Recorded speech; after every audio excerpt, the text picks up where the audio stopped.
guys, so the trail is kind of overrun by water here.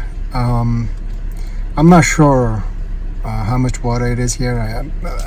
It seems a little deep in the middle, and it's pretty long. Given that I don't have snorkel and or winch or somebody else with me, even winch will not help. It's kind of risky for me to kind of go through it, but I'll post the coordinates for this location, so this way you guys need to check it.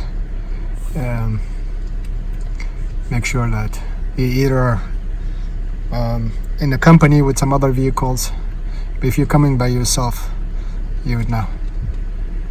For me, I think I'm gonna call it off. It's a little risky. I'm gonna back up and probably hit the trail in some other area. It's a bummer, but gotta play safe.